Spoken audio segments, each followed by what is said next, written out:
दोस्तों, कहते हैं जिंदगी की सबसे बड़ी दौलत क्या है? पैसा, मकान या गाड़ियां? नहीं, जिंदगी की सबसे बड़ी दौलत है अपनों का साथ।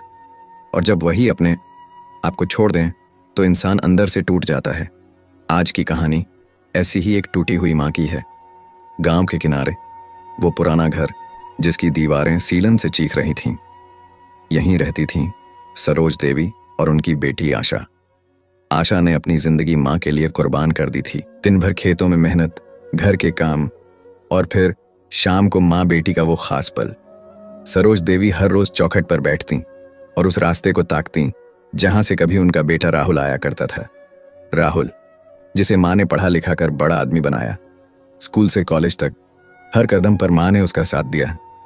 और फिर राहुल ने शहर में बड़ी नौकरी पकड़ ली, मगर शहर की चमक ने उसे बदल दिया। राहुल ने माँ और बहन को छोड़ दिया। नई बीवी, नया शहर, नया जीवन, पुराने रिश्तों से दूरी। सरोज देवी के लिए ये चोट सबसे गहरी थी। हर त्योहार, हर जन्मदिन वो उम्मीद करती कि आज बेटा आएगा, मगर दरवाजा हमेशा खामोश रहा। आशा ने कोशिश की माँ को समझाने की कि शायद राहुल काम में व्यस्त होगा, लेकिन सरोज देवी की आंखों में वही गहरी तन्हाई थी। रातें और दिन दोनों मुश्किल हो गए। आशा ने देखा माँ का हर दिन बेटे के इंतजार में गुजरता था। धीरे धीरे आशा भी उस खालीपन में डूबने लगी। घर की टूटी दीवारें, जर्जर फर्श और ठंडी हवाएं, मगर माँ का दर्द और उम्मीद उस घर को जिंदा रखे थे। एक रात गांव में धुंध छाई थी, हवाएं सरसराती थीं। आशा ने देखा माँ मोमबत्ती की रोशनी में कुछ लिख रही थी। माँ के हाथ कांप रहे थे, आंखों से आंसू टपक रहे थे। आशा डर गई और पूछा, माँ, ये क्या लिख रही हो? सरोज देवी ने टूटी मुस्कान दी और बोली, ये मेरी आखिरी चिट्ठी है। आशा का दिल धक धक करने लगा। आखिरी? ऐसा क्यों कह रही हो माँ? मगर माँ ने जवाब नहीं दिया, बस पन्ना मोड़ा और तकिए के नीचे रख दिया। उस रात आशा को लगा कुछ बड़ा होने वाला है। घर में सन्नाटा पसरा था, माँ की आंखों में भावनाओं का तूफान और आशा के दिल में एक अनजाना डर। वो रात इस खौफनाक कहानी की नींव बन गई। कुछ दिन बीत गए और सरोज देवी की तबीयत अचानक बिगड़ने लगी। पहले तो थी हल्की कमजोरी, हल्की खांसी, मगर धीरे धीरे उनकी हालत नाजुक होती चली गई।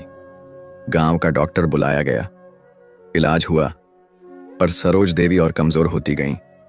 उनकी सांसें भारी थीं और आंखों में एक अनकहा दर्द। आखिरी दिनों में माँ ने आशा का हाथ मजबूती से पकड़ा। बेटी, अगर कभी तेरा भाई लौट कर आए तो उसे ये चिट्ठी दे देना। आशा की आंखों में आंसू छलक आए। उसने पूछा, माँ, आप इतनी जल्दी क्यों कह रही हैं ये? मगर माँ ने जवाब नहीं दिया। बस नम आंखों में थी एक टूटी मुस्कान। उस चिट्ठी में लिखा हर शब्द जादू सा था। माँ ने अपने दिल की हर बात, अपने आशीर्वाद, अपने दुख और अपनी आखिरी ख्वाहिश उस पन्ने पर उतार दी थी। हर शब्द में वो प्यार था जो सिर्फ एक माँ ही दे सकती थी। आशा हर रात उस चिट्ठी के बारे में सोचती। उसका मन परेशान था। आशा सोचती, कब लौटेगा उसका भाई? क्या वो माँ की उम्मीदों पर खरा उतरेगा? गांव के लोग भी अब उस चुप्पी और रहस्य को महसूस करने लगे। सब जानते थे सरोज देवी का बेटा शहर में है, मगर कोई नहीं जानता था कि वो लौटता क्यों नहीं। एक शाम आशा अपने कमरे में बैठी माँ की यादों में खोई थी। उसकी आंखों में दुख और गुस्सा दोनों थे। माँ, अगर आप यहां होती तो मैं आपको खुश रख पाती, उसने फुसफुसाया, मगर जवाब में था सिर्फ सन्नाटा। उस रात आशा ने ठान लिया वो अपने भाई को घर लाएगी, क्योंकि यही थी माँ की आखिरी ख्वाहिश। जवाब में था सिर्फ सन्नाटा। उस रात आशा ने ठान लिया वो अपने भाई को घर लाएगी, क्योंकि यही थी माँ की आखिरी ख्वाहिश। रात आशा ने ठान लिया वो अपने भाई को घर लाएगी, क्योंकि यही थी माँ की आखिरी ख्वाहिश। आखिरी दिनों में सरोज देवी की हालत तेजी से बिगड़ने लगी। पहले हल्की कमजोरी थी, खांसी थी, मगर अब वो बिस्तर पर अधिक समय बिताने लगी। आशा दिन रात उनके पास रहती, पानी देती, दवा देती, गर्माहट देती। गांव का डॉक्टर कई बार आया, पर माँ की हालत पर कोई असर न हुआ। हर दिन आशा का दिल टूटता। माँ की आंखों में अब वो डर और चिंता थी जो पहले कभी न दिखी। माँ अक्सर अपने कमरे में बैठकर हाथ जोड़ती और खामोशी में कुछ बुदबुदाती, मानो कोई अपने से बात कर रही हो। आशा समझती माँ का दिल कहीं दूर अपने बेटे राहुल के पास है। एक दिन माँ ने आशा को बुलाया। उनकी आंखों में गंभीरता और प्यार झलक रहा था। बेटी, मेरी आखिरी ख्वाहिश है, अगर राहुल कभी लौटे तो उसे ये चिट्ठी देना। आशा के हाथ कांपने लगे। माँ, आप इतनी जल्दी क्यों कह रही हैं? माँ ने हल्की मुस्कान दी मगर जवाब न दिया। उस दिन से आशा ने चिट्ठी की कद्र और बढ़ा दी। वो सिर्फ कागज नहीं थी, बल्कि माँ का आशीर्वाद, प्यार और अंतिम इच्छा थी। आशा ने ठान लिया, चाहे कुछ भी हो, वो राहुल को घर लाएगी। मगर समय बीतता गया और माँ की हालत और बिगड़ती चली गई। एक सुबह माँ अचानक बिस्तर पर गिर गईं। आशा ने जोर से उनका हाथ पकड़ा और मदद के लिए चिल्लाई। गांव का डॉक्टर तुरंत आया, पर माँ की सांसें धीमी होती गईं। आखिरी पल में माँ ने आशा का हाथ कसकर पकड़ा और बोली, बेटी, घर ईंट पत्थर नहीं, अपनेपन और प्यार से बड़ा होता है। अगर राहुल लौटे, उसे ये चिट्ठी देना। ये कहकर सरोज देवी ने आंखें हमेशा के लिए बंद कर लीं। आशा फूट फूट कर रो पड़ी। घर में सन्नाटा था, मगर माँ की याद और चिट्ठी के शब्द अब आशा के लिए जीवन का सहारा बन चुके थे। कुछ महीनों बाद गांव के पुराने घर के दरवाजे पर अचानक दस्तक हुई। आशा डरते डरते दरवाजा खोली। सामने खड़ा था राहुल, सूट बूट में, चमकती कार के साथ, मगर चेहरे पर उदासी और पछतावा।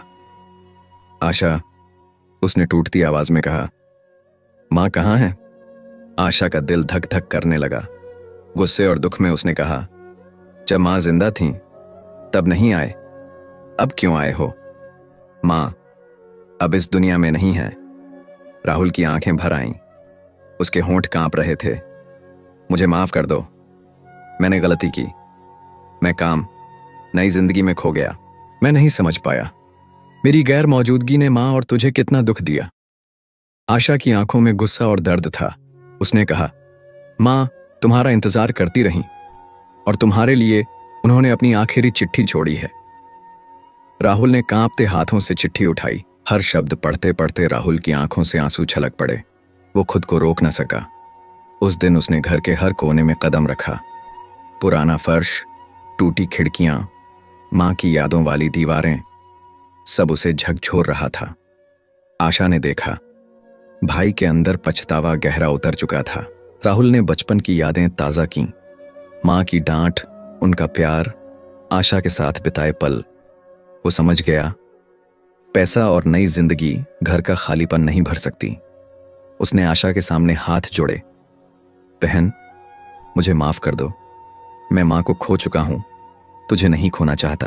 अगर राहुल लौटे, उसे ये चिट्ठी देना। ये कहकर सरोज देवी ने आंखें हमेशा के लिए बंद कर लीं। आशा फूट फूट कर रो पड़ी। घर में सन्नाटा था, मगर माँ की याद और चिट्ठी के शब्द अब आशा के लिए जीवन का सहारा बन चुके थे। राहुल की वापसी के बाद घर में धीरे धीरे हंसी और बातचीत शुरू हुई। आशा ने महसूस किया, भाई का पछतावा और बदलाव घर में गर्माहट ला रहा था। अब वो घर सिर्फ ईंट पत्थर नहीं, माँ की याद और अपनों के प्यार से भर चुका था। राहुल ने हर कमरे को देखा, हर कोने की यादों में खोया। उसे एहसास हुआ, माँ का प्यार और आशीर्वाद हमेशा उसके साथ था। चिट्ठी के शब्द उसे याद दिलाते, जिम्मेदारी सिर्फ परिवार तक नहीं, अपनेपन और प्यार में भी होती है। आशा ने धीरे धीरे अपने दिल को भाई के लिए खोला। उसने महसूस किया, माँ की आखिरी ख्वाहिश ने उन्हें फिर जोड़ दिया। घर में हल्की हंसी गूंजने लगी। पुराने फर्श और दीवारें अब जीवन और यादों से भरी लगने लगीं। राहुल ने माँ की तस्वीर के सामने हाथ जोड़े। माँ, मैं आपकी याद और आशा की जिम्मेदारी निभाऊंगा। इस घर को कभी नहीं छोड़ूंगा। आशा ने मुस्कुराकर सिर हिलाया। ठीक है, मगर याद रखना, अब शब्दों से नहीं, काम से दिखाना होगा। दोस्तों, उस पुराने घर की टूटी दीवारों में आज भी माँ का प्यार बसता है। एक माँ कभी सच में नहीं मरती। वो हमेशा अपनी आखिरी चिट्ठी की तरह हमारे दिल में जिंदा रहती है। ये कहानी सिखाती है, अपनों की कद्र समय रहते समझनी चाहिए। और दोस्तों, ये थी आज की खौफनाक, दर्दनाक और सीख देने वाली कहानी। कैसी लगी आपको ये कहानी? कमेंट में जरूर बताइए। फिर मिलेंगे एक नई कहानी के साथ। जय हिंद, वंदे मातरम।